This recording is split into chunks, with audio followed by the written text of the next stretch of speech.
ফের তৃণমূল নেতার দাদাগিরি। এবার পুলিশ অফিসারের গায়ে হাত তুললেন গ্রেফতার শাসক দলের পঞ্চায়েতের উপপ্রধান।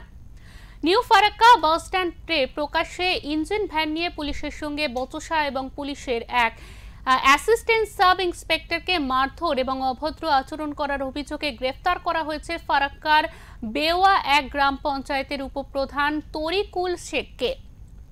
শনিবারই ধৃত ওই তৃণমূল নেতাকে জঙ্গিপুর আদালতে পাঠানো হয় ফারাক্কা থানার পুলিশের পক্ষ থেকে।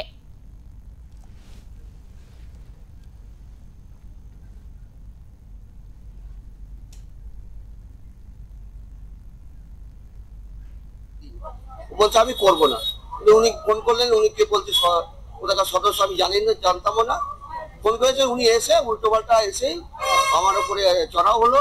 আমার কাছ থেকে চাবি কেড়ে নিয়ে গলার ধরে এখানে কেটেও গেছে একটু, আমি তো দেখতে পাচ্ছি না বলছে সবাই, মানে গলার ধরে মারামারি যেটা হয় আর কি। মানে হ্যাঁ, প্রথম চালককে আটকেছিল। চালক মানে হ্যাঁ পারমিশন নেই, একটু লিখে দিয়ে যান, সতর্ক করছে। হ্যাঁ হ্যাঁ, উনি মানে ড্রাইভার যে চালক, ওনাকে ফোন করে উনি এসে এই ব্যাপারগুলো। এই গাড়িটা কোথা থেকে কোথায় যাচ্ছে? এই গাড়িটা এখন এই দিক থেকে আসছে, এখন যাবে কোথাও তাও জানি না।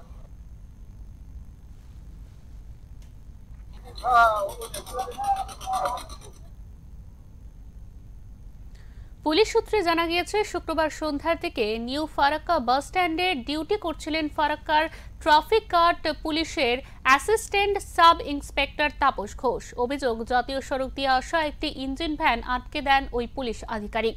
ইঞ্জিন ভ্যানটির মালিক ছিলেন গ্রাম পঞ্চায়েতের তৃণমূল উপপ্রধান তরিকুল শেখ। ভ্যানটি আটকে দিতেই উপপ্রধানকে ফোন করেন ইঞ্জিন ভ্যানের চালক। সেখানেই ছুটে এসে নিউ ফারাক্কা বাস স্ট্যান্ডে পুলিশ অফিসারের সঙ্গে বচসায় জড়িয়ে পড়েন উপপ্রধান তরিকুল শেখ। তারপরে তুমুল তর্কাতর্কি এবং ধস্তাধস্তি হয় বলে অভিযোগ। ঘটনায় সামান্য জখম হন ট্রাফিক পুলিশের অ্যাসিস্ট্যান্ট সাব ইন্সপেক্টর। এরকম কিছু হয়নি। আমি এসে বললাম যে আমার ভ্যানটা কেন আটকানো হলো, মানে আমার ড্রাইভারকে গালিগুলোজ করি, তা আপনি এইভাবে গালিগুলোজ করতে পারেন না, এই কথাটাই বলেছি আমি। আর চাবিটা আমার গাড়ির কেড়ে নিয়ে। এই গাড়িটা কোন দিক দিয়ে এসছে? এই গাড়িটা এই দিক দিয়ে এসছে। এটা কোথায় যাচ্ছে আপনার? এটা আমার সোলমাল যাবে, পাটমাল। এখন তো রাস্তার জ্যাম, তো পুলিশের কাজ করছিল। হ্যাঁ, আপনার সব করে ঝামেলা লাগলো। দেখেন, আমি চাবিটা চেয়েছি পুলিশের অফিসারের কাছে, এবার চাবিটা আমাকে দিল না। আমার ড্রাইভারকে আমি বললাম কি আমার ড্রাইভারকে আপনি গালিগুলোজ কেন করছেন? মাল তো অনেক ভ্যান যাচ্ছে। আপনি জানেন আপনি কোন পঞ্চায়েতের উপপ্রধান? আমি বেওয়ানের। কি নাম আপনার? তরিকুল শেখ। কোন পার্টি? আমাদের ভোটটা তৃণমূলেরই। আপনি কোন ইয়ে থেকে জিতেছেন? তৃণমূল থেকে জিতেছি। আপনি তাহলে আপনি জোর করে পুলিশের? না না, পুলিশের শুনুন, এটা পুলিশের গায়ে হাত দিতে হয় না, আমি জানি। আর আমি হাত তুলে নিও, কেউ যদি মিথ্যা বলে এতে আমার কিছু আর বলার নাই।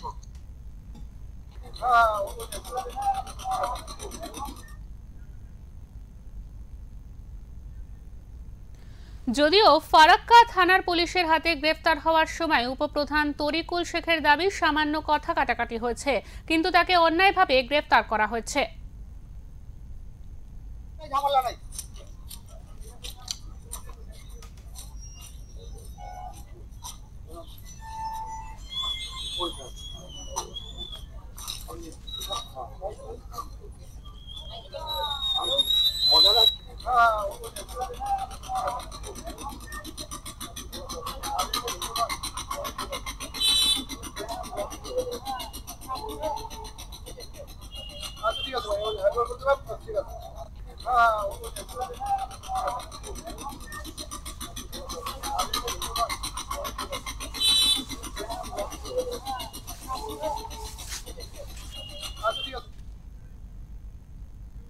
আমাদের সঙ্গে ইতিমধ্যে টেলিফোন লাইনে রয়েছেন আমাদের প্রতিনিধি তাপস ঘোষ। তাপস, তোমায় জিজ্ঞেস করবো যে এই যে পুলিশের সঙ্গে ধস্তাধস্তি এবং তারপর তৃণমূল নেতাকে কেন গ্রেফতার করা হয়েছে পুলিশের তরফ থেকে, আমাদের বিস্তারিত জানাও। দেখো শিল্পা, পুলিশের তরফ থেকে যেটা আমাদেরকে জানানো হয়েছে যে প্রকাশ্য বাজারের মধ্যে ওই তৃণমূল নেতা তথা ওই বেওয়া 1 গ্রাম পঞ্চায়েতের উপপ্রধান তরিকুল শেখ ওই পুলিশ অফিসারকে যেভাবে চড়-থাপ্পড় মারেন এবং আমরা ছবিতে এটাও দেখেছি যে ওই পুলিশ অফিসারের যার নাম তাপস ঘোষ, তার কাঁধেও বেশ একটা নখের চিহ্ন পাওয়া গেছে, তাকে প্রাথমিক চিকিৎসাও করাতে হয়েছে। এই পুরো ঘটনাকে পুলিশ যেমন শাসক দলের প্রভাবশালী নেতা বলে কিন্তু তাকে রিয়াক্ট করেনি, সঙ্গে সঙ্গে তাকে অ্যারেস্ট করেছে। এবং পাশাপাশি তোমাকে এটাও জানি রাখি, এই ঘটনাকে কেন্দ্র করে এলাকায় বিরোধীরা যেমন বিজেপি, তৃণমূল, সিপিএম সব দলই কার্যত এক হয়ে শাসক দলের এই নেতার এই কাণ্ডের প্রতিবাদে নেমেছে। তাদের একটাই বক্তব্য যে পুলিশ যদি শাসক দলের নেতাদের কাছেই আক্রান্ত হয়, তাহলে সাধারণ মানুষ এবং রাজ্যের বিরোধী অন্য দলগুলি তাদের নিরাপত্তা কোথায়? শিল্পা, একদমই তাপস, সেখানকার স্থানীয় তৃণমূল যে নেতৃত্বরা রয়েছেন তারা কি কিছু জানিয়েছেন এই বিষয়ে সংবাদ মাধ্যমকে? হ্যাঁ, আমি স্থানীয় যে ওখানকার যে বিধায়ক, সেই বিধায়কের কাছে সঙ্গে কথা বলেছিলাম।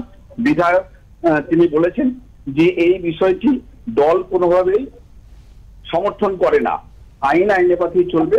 পুলিশ তাকে অ্যারেস্ট করেছে এবং তার বিচার আইনের পথেই হবে। দল এই বিষয়টাকে কিন্তু কোনোভাবেই সমর্থন করছে না বা আগামী দিনেও করবে না। শিল্পা, একদমই তাপস, তোমাকে অনেক ধন্যবাদ। আমাদের সঙ্গে এতক্ষণ টেলিফোন লাইনে ছিলেন আমাদের মুর্শিদাবাদের প্রতিনিধি তাপস ঘোষ। তিনি জানালেন যে এই যে ঘটনা ঘটেছে, পুলিশের উপর চড়াও হয় স্থানীয় তৃণমূল এক নেতা এবং তারপরে পুলিশ তাকে গ্রেফতার করে বলে অভিযোগ, যদিও বা তৃণমূল নেতা সম্পূর্ণ অস্বীকার করেছে সব অভিযোগ, এমনটাই জানা যাচ্ছে। কিন্তু তৃণমূলের অন্যান্য যারা নেতৃত্বরা রয়েছেন তারা বলছেন যে আইন ব্যবস্থা নেবে, তার কিন্তু দল এই ধরনের কার্যকলাপ কোনোভাবেই সমর্থন করে না।